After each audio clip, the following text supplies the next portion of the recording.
കൃഷ്ണ. എല്ലാവർക്കും മാധവത്തിലേക്ക് സ്വാഗതം. ഇന്നലെ നമ്മൾ പറഞ്ഞത് സൂര്യവംശത്തിൻ്റെ ആ ചരിത്രവും ദശരഥ മഹാരാജാവിൻ്റെ വിവാഹങ്ങളും അദ്ദേഹത്തിൻ്റെ രാജ്യത്തിൽ വരൾച്ച ബാധിച്ചതും അദ്ദേഹം ഇന്ദ്രദേവനെ കാണാൻ പോയ കാര്യവുമൊക്കെയാണ്. അതൊക്കെയാണ് നമ്മൾ പറഞ്ഞത്. ശനിയുടെ ദൃഷ്ടി പതിച്ച ദശരഥന് ആപത്തുണ്ടാവുകയും ജടായു രക്ഷിച്ച കാര്യവും നമ്മൾ പറഞ്ഞു. അങ്ങനെ ജടായു ദശരഥ മഹാരാജാവിനെ രക്ഷിക്കുകയും അങ്ങനെ അവർ തമ്മിൽ ഒരു ഗാഢമായ സൗഹൃദം ഉണ്ടാവുകയും ചെയ്യുന്നു. അതിനുശേഷം പിന്നീട് ദശരഥ മഹാരാജാവ് തൻ്റെ രഥമൊക്കെ ശരിയാക്കി വീണ്ടും എവിടെ എത്തിച്ചേരുന്നു? ശനീശ്വരൻ്റെ ഗൃഹത്തിലെത്തിച്ചേരുന്നു. ഹരേ കൃഷ്ണ. നമുക്ക് ഇന്നത്തെ ഭാഗത്തിലേക്ക് കടക്കാം. അങ്ങനെ ദശരഥ മഹാരാജാവ് വീണ്ടും ശനിഗ്രഹത്തിൽ എത്തിച്ചേരുന്നു. തൻ്റെ ദൃഷ്ടി പതിഞ്ഞിട്ടും ദശരഥ മഹാരാജാവിന് ഒന്നും സംഭവിച്ചിട്ടില്ല. അതുകൊണ്ട് ശനിദേവന് വലിയ അത്ഭുതമാണ് തോന്നിയത്. അങ്ങനെ അത്ഭുതത്തോടുകൂടി അദ്ദേഹം ദശരഥ മഹാരാജാവിനോട് ചോദിക്കുകയാണ്, ദശരഥൻ വീണ്ടും വന്നുവോ? എൻ്റെ ദൃഷ്ടിയിൽപ്പെട്ടിട്ടും അങ്ങ് രക്ഷപ്പെട്ടുവോ? താങ്കൾ സൂര്യവംശത്തിലെ രാജാവാണ്. താങ്കളുടെ വംശത്തിലാണ് ഭഗവാൻ നാരായണൻ അവതരിക്കുന്നത്. താങ്കൾ ധർമ്മത്തിൻ്റെ അവതാരമാണ്. എൻ്റെ ദൃഷ്ടി പതിയണ്ട. അതുകൊണ്ട് താങ്കൾ എൻ്റെ പുറകിലേക്ക് മാറി നിന്നുകൊള്ളുക. എന്നിട്ട് ഒരു കഥ ശനിദേവൻ ദശരഥ മഹാരാജാവിന് പറഞ്ഞു കൊടുക്കുന്നു. എന്തായിരുന്നു ആ കഥ? ശ്രദ്ധിച്ചു കേട്ടുകൊള്ളുക. ശനിദേവൻ ദശരഥനോട് പറയുകയാണ്, അംബികയ്ക്കും പരമശിവനും ഒരു പുത്രൻ ജനിക്കുന്നു. ആ പുത്രൻ്റെ പേര് ഗണപതി എന്നാണ്. എല്ലാ ദേവന്മാരും ഗണപതിയെ കാണാനായിട്ട് കൈലാസത്തിലേക്ക് എത്തുന്നു. പക്ഷേ ഞാൻ മാത്രം പോയില്ല. അതായത് ശനിദേവൻ മാത്രം പോയില്ല. ആ സമയത്ത് കുറച്ച് ദൂതന്മാർ ശനിയുടെ അടുക്കലേക്ക് വരികയാണ്. എന്നിട്ട് പറഞ്ഞു, കുഞ്ഞിനെ കാണാൻ ചെല്ലണമെന്ന് പറഞ്ഞു. അങ്ങനെ ഈ ദൂതന്മാർ പറഞ്ഞതനുസരിച്ചിട്ട് ശനിദേവൻ കുഞ്ഞിനെ കാണാനായിട്ട് കൈലാസത്തിലേക്ക് ചെല്ലുന്നു. എന്നിട്ട് സ്നേഹത്തോടു കൂടി ശനീശ്വരൻ ഗണപതി ഭഗവാന്റെ മുഖത്തേക്ക് നോക്കുന്നു. നോക്കിയതും ഗണേശൻ്റെ ശിരസ് കരിഞ്ഞുപോയി. ഉണ്ണി ഗണപതിയുടെ ശിരസ് കരിഞ്ഞു പോയത് കണ്ട്, ഭസ്മമായി പോയത് കണ്ട് പാർവതീദേവിക്ക് വലിയ സങ്കടമായി. ആ സമയത്ത് ദേവന്മാരെല്ലാവരും പറഞ്ഞു, ശനി നോക്കിയത് കൊണ്ടാണ് ഗണേശൻ്റെ ശിരസ് നഷ്ടപ്പെട്ടത് എന്ന്. അത് കേട്ടതും കോപത്തോടു കൂടി അംബിക ശൂലവും എടുത്തുകൊണ്ട് ശനിയുടെ നേരെ വന്നു. ശനി ഭയപ്പെട്ടു, ഓടി. ഒരിടത്തും അഭയം കിട്ടിയതുമില്ല. ആ സമയത്ത് ദേവന്മാരെല്ലാവരും അംബികയെ സ്തുതിച്ചു. ശക്തി സ്വരൂപിണി, ലോകമാതാവേ, അവിടുത്തെ മഹിമ ആർക്കാണ് വാഴ്ത്തുവാൻ സാധിക്കുന്നത്? ശനി ആരെ നോക്കിയാലും ആ കണ്ണിൽപ്പെടുന്ന ശിരസ് ഭസ്മമാകും. അതുകൊണ്ട് അമ്മ ശനിയെ ഉപദ്രവിക്കല്ലേ, രക്ഷിക്കണേ എന്ന് ദേവന്മാർ അംബികയോട് അപേക്ഷിക്കുന്നു. ആ സമയത്ത് ബ്രഹ്മദേവൻ പാർവതീദേവിയോട് പറയുകയാണ്, ശനിയെ എന്തിനാണ് ശിക്ഷിക്കുന്നത്? മകനെ ഞാൻ ജീവിപ്പിച്ചു തരാം. എന്നിട്ട് ബ്രഹ്മദേവൻ വായുദേവനോട് പറയുകയാണ്, വടക്കോട്ട് തല വെച്ച് കിടക്കുന്ന ആരാണോ അവൻ്റെ ഒരു ശിരസ് ഇവിടേക്ക് കൊണ്ടുവരിക എന്ന് ബ്രഹ്മദേവൻ വായുദേവനോട് പറഞ്ഞു. അങ്ങനെ വായുദേവൻ അന്വേഷിച്ചു നടക്കുമ്പോൾ അതാ ഐരാവതം ഗംഗാനദിയുടെ തീരത്ത് വടക്കോട്ട് തലയും വെച്ച് കിടക്കുന്നു. ഉടൻ തന്നെ ഐരാവതത്തിൻ്റെ തല അറുത്തുകൊണ്ട് വരികയാണ് ആര്? വായുദേവൻ. ആ ശിരസ് പാർവതീപുത്രന് വെച്ചു കൊടുക്കുന്നു. അതോടുകൂടി ഗണപതിക്ക് ജീവനുണ്ടാകുന്നു. തൻ്റെ പുത്രൻ ജീവിച്ചിരിക്കുന്നു, പക്ഷേ അവന് ആനത്തലയാണ്. മറ്റു ദേവന്മാർക്കെല്ലാം വളരെ സുന്ദരമായ മുഖങ്ങളാണ് ഉള്ളത്. തൻ്റെ പുത്രൻ ഇങ്ങനെയായിപ്പോയല്ലോ എന്ന് കരുതി ദേവി വീണ്ടും സങ്കടപ്പെടുന്നു. ഉടൻ തന്നെ ബ്രഹ്മദേവൻ പാർവതീദേവിയോട് പറയുകയാണ്, ദേവി വിഷമിക്കണ്ട, ഞാൻ ഗണേശനെ ദേവന്മാരുടെ രാജാവാക്കാം. ആദ്യം ഗണപതിക്ക് പൂജ, അതിനുശേഷം മാത്രം മറ്റു ദേവന്മാർക്ക് അർച്ചനകൾ ചെയ്യണം. ഗണേശന് പൂജ ചെയ്യാതെ ചെയ്യുന്ന ഒരു കർമ്മങ്ങളും അത് ഫലിക്കുകയില്ല. ഇങ്ങനെ പറഞ്ഞ് ബ്രഹ്മദേവൻ അനുഗ്രഹിക്കുന്നു. ആ സമയത്ത് മറ്റൊരാൾ അവിടെ നിന്ന് കരയുന്നുണ്ടായിരുന്നു. അയാൾ ആരാണ്? അയാളാണ് ദേവേന്ദ്രൻ. ദേവേന്ദ്രൻ കരയുകയാണ്. എന്നിട്ട് പറയുന്നു, ഉച്ചൈസ്രവസ് എന്ന കുതിരയും ഐരാവതം എന്ന ആനയും സമ്പത്തായി ഉള്ളതുകൊണ്ടാണ് ഞാൻ ഇന്ദ്രനായി ഇരിക്കുന്നത്. ഇപ്പോൾ എൻ്റെ ഐരാവതം അത് നഷ്ടപ്പെട്ടിരിക്കുന്നു എന്ന് പറഞ്ഞ് ഇന്ദ്രൻ കരയുന്നു. ആ സമയത്ത് ബ്രഹ്മാവ് വീണ്ടും വായുദേവനെ വിളിക്കുന്നു. പടിഞ്ഞാറോട്ട് തലവെച്ചുറങ്ങുന്ന ഒരാനയുടെ തല കൊണ്ടുവരിക എന്നാണ് ആജ്ഞാപിച്ചത്.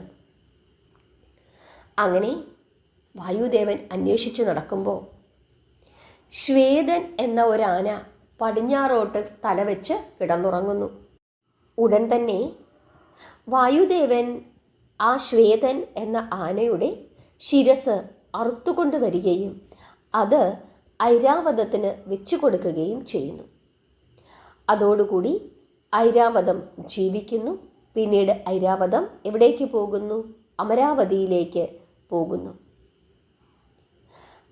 അങ്ങനെയാണ് വടക്കോട്ടും പടിഞ്ഞാറോട്ടും തലവെച്ച് കിടക്കുന്നത് ശരിയല്ല, അങ്ങനെ ചെയ്യാൻ പാടില്ല എന്ന ഒരു നിയമം ഉണ്ടായത്. അതായത് വടക്കോട്ടും പടിഞ്ഞാറോട്ടും ആരും തലവെച്ച് കിടക്കുവാൻ പാടില്ല എന്ന ഒരു നിയമം. അതിനുശേഷം പാർവതീദേവിയോടും ഗണേശനോടും യാത്ര പറഞ്ഞ് ദേവന്മാരെല്ലാവരും തിരിച്ചു പോകുന്നു. ഈ കഥ ശനിദേവൻ ദശരഥ മഹാരാജാവിന് പറഞ്ഞു കൊടുക്കുന്നു. എന്നിട്ട് പറയുകയാണ്, സ്നേഹത്തോടായാലും ഇനി കോപത്തോടായാലും എൻ്റെ ദൃഷ്ടി പതിഞ്ഞാൽ ആ ശിരസ് ഭസ്മമാകും.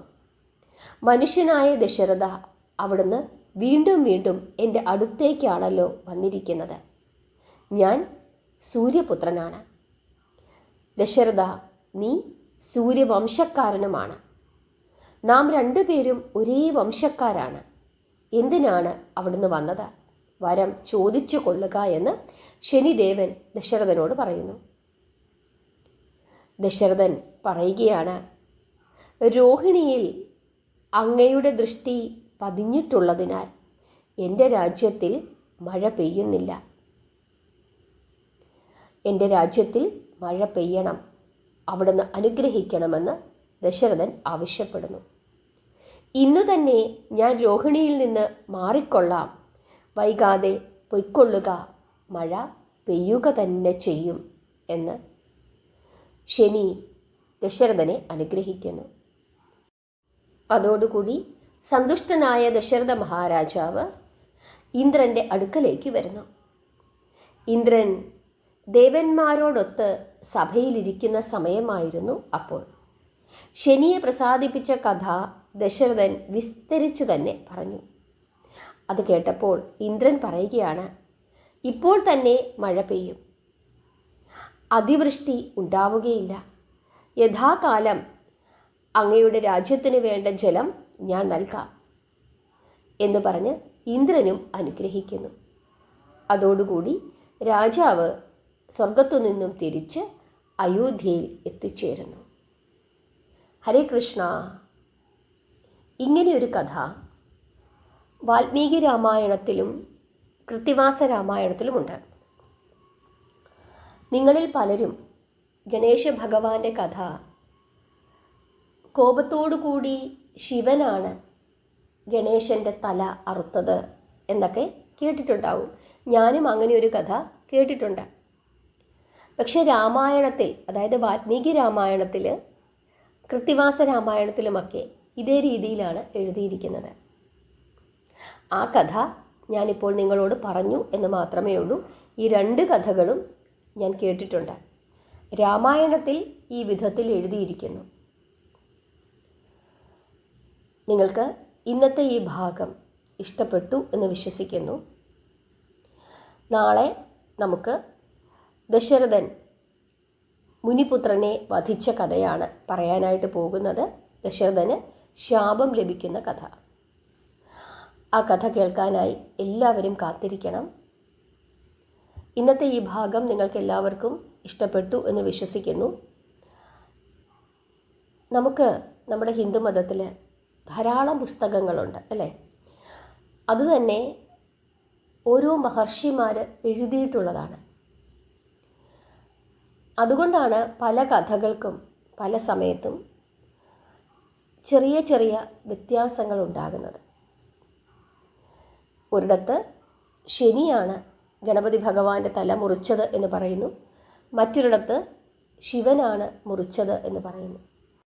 ഈ രണ്ട് കഥകളും ഞാനും നിങ്ങളും കേട്ടിട്ടുണ്ട്. ഇതിലേതാണ് ശരി എന്ന് ചോദിച്ചാൽ എനിക്കറിയില്ല. കാരണം യഥാർത്ഥത്തിലുള്ള വാൽമീകി രാമായണം, അതായത് വാൽമീകി എഴുതിയ രാമായണം, ആ രാമായണം നമുക്കറിയില്ല. നമ്മുടെ കയ്യിലുള്ളതെല്ലാം പകർപ്പുകളാണ്. ആ പകർപ്പുകളിൽ എഴുതിയിരിക്കുന്ന കാര്യങ്ങൾ മാത്രമേ നമുക്കറിയുള്ളൂ. കൃത്തിവാസ രാമായണത്തിലും വാൽമീകി രാമായണത്തിലും ഈ വിധത്തിൽ പറയുന്നുണ്ട് എന്ന് മാത്രം നമ്മൾ മനസ്സിലാക്കുക. അതുകൊണ്ട് ഇതായിരിക്കാം ശരി എന്ന് വിശ്വസിക്കുക.